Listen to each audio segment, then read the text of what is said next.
Be'ezras Hashem Yisbarech, we will be continuing in the Rambam's Hakdama, the Mishneh Torah. Yesterday, the Rambam went through the 40 dairas, the 40 generations from Moshe Rabbeinu until Rav Ashi, and we are now going to pick up from Rav Ashi, who was one of the last sages at the time of the Gemara, and discuss the actual compilation of the Gemara and all the generations afterwards. Kol elu hachachamim hanizkarim heim gedolei hadairos. All the names mentioned above, all the chachamim were huge scholars at their times, Mehem Rashi Yeshivas, Mehem Rashi Galius, Mehem Sanhadra Gedela. Within their ranks, we had Rashi Yeshiva, we had Reish Galusos, and we had members of the Sanhedrin Gedela, V'imahim B'chol Dar Vadar, Alafim, Urevavis, Sheshamu Mehem V'imahem. That even though we only mentioned specific names, you should know that from each one of those names, many, many thousands of people learned Torah from them. Ravina of Rav Ashi, Heim Seif Chachmei HaGemara, the last sages of the Amirayim, the last sages of the Gemara were Ravina and Rav Ashi, Hu Shechibar HaGemara, Habavlis Be'eretz Shinar. And Rav Ashi was the one who compiled the Gemara, the Talmud Bavli, in this place called Shinar. Achar Shechibar Rabbi Yochanan HaGemara Yerushalmis, B'kmai Meyashana. Almost 100 years after Rabbi Yochanan had put together the Talmud Yerushalmi. The Inyan Shnei HaGemaras, Hu Perish Divrei HaMishnayos, Uveir, and the point of the Gemara was to explain the depth of the Mishnah.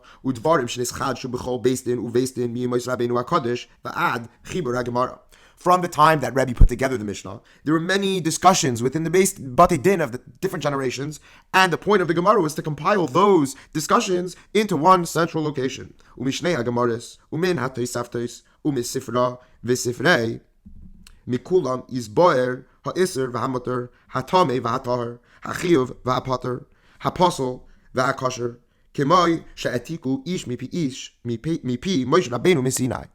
That through all these vessels of Torah Sheba'al Peh, on what is considered prohibited and what is considered permitted, what is considered impure and what is considered pure, who is considered obligated and who is not obligated, what is considered invalid and what is considered valid, in a tradition that was passed down from generation to generation, man to man, all the way from Moshe Rabbeinu.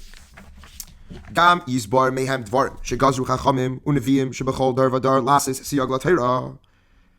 They also included in this new work were the things that the sages at different generations instituted as a guard rail to the Torah, kemai sheshamu mi Moshe befeirosh, like Moshe explained specifically. Shenamar ushmartem es mishmarti, asu mishmeres limishmarti, that you shall make a safeguard for those things that I have commanded you. V'chein yisbar mehem hamin hagis v'atakanes sheskinu oy shenagu b'chol dar vadar. And the Gemara also is going to go on and explain all the traditions and the decrees that were followed or that were accustomed in every generation. K'may sherau based in shal oisa hadar, like were the traditions and commandments of the based in of that generation. Lefisha asur lasur, that it's prohibited to turn away from them. That you shouldn't deviate from the thing which I am giving to you, either to the right or to the left.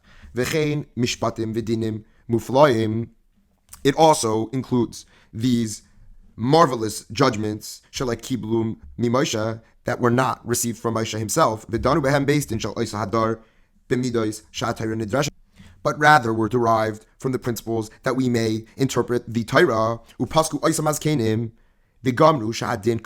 And the elders at that time decided that this was the din. All of the above, Rav Ashi put into the Gemara Moshe ad Yamav, from the times of Moshe Rabbeinu until his days.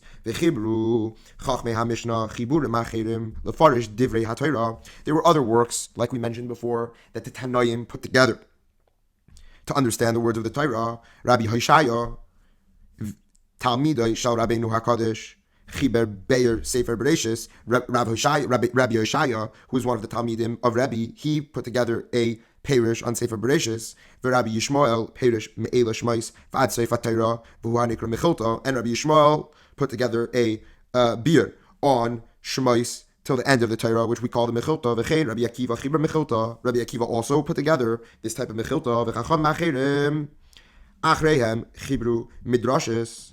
and there were other midrashes from later sages after these individuals, Akol Chubar Kaidem Gemara Habavlis, that were all put together and compiled before the compilation of the Gemara Bavli. Nimtza. So what comes out from this is that Ravina, Rav Ashi, v'Chavereihem, the Beis Din of Ravina and Rav Ashi, who we mentioned before, were of the last sages of the Gemara, and the people of their time period, Soif G'dolei Chachmei Yisrael, Ma'atikim Torah Sheba'al Peh. They were the last era of the great Talmidei Chachamim who transmitted this oral law. Shegazaru Gzeiros v'Iskinu Hatakonis v'Inhigu Minhagis Upashta Gzeirasam v'Takanasam Uminagoisam B'chol Yisrael. They passed decrees and they created practices and they put into effect customs. And these customs and decrees, they spread out to all of Klal Yisrael, B'chol Mekaimis Moish Vaisam, that all of the areas where Bnei Yisrael lived. V'achar based in Shal Rav Ashi, Shechi Ber HaGemara, U'Gemara B'mei B'nai, after the Beis Din's time of Rav Ashi, where you put together the Gemara, which was completed in the time of his son, Nispazru Yisrael B'chol Ha'artzes Pizer Yeser, all the members of the Jewish community, Jewish nation, became spread out, V'igiu Liktzaves V'iyim Harchaikim, and they went even to the faraway distant islands, V'ravsak Tata Ba'olam, and there was a lot of danger in the world, V'nishtab Shu Hadrachim Big Yosais, and there were troops that lined the pathways, V'nisma'et Talmud Torah, and Torah study decreased, V'lainichnichsu Yisrael Lilmoid B'yeshivaisehem Alafim Urevavais K'may Mikaidem, and the learning of yeshiva studies lessened and lessened in the thousands. Elam iskabtzim yechidim, rather there were these small few individuals, hasridim asher Hashem kairei, in which Hashem called to them, b'chol ir va'ir v'chol medina u'medina v'oiskim b'Torah, and those few individuals, they were the ones who still were Isaac in Torah, u'mevinim b'chiburei hachachamim kulam, and they understood and learned the texts of the sages from before them, v'yoidim ehem derech hamishpat ha'echu, and they knew how to judge. V'chol beistin sha'amad achar ha'gemara b'chol medina medina v'gazar oy hiskin oy hinhik livnei medinasai oy livnei medinas rabbis loy pashtu maisa b'chol Yisrael.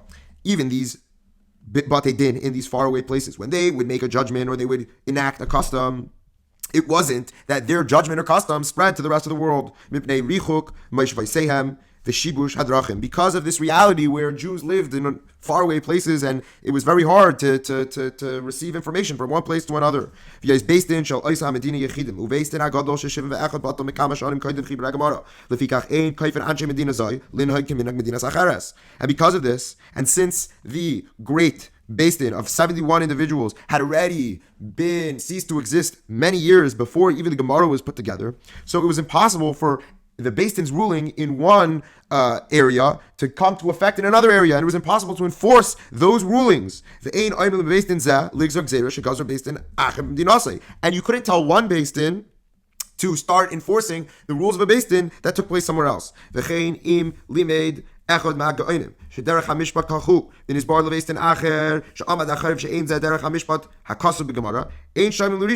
if one of these great sages said that this is the way, right? But then another Beis Din comes and says that actually that isn't true, and it goes a different way, right? So we don't have to listen to the first one.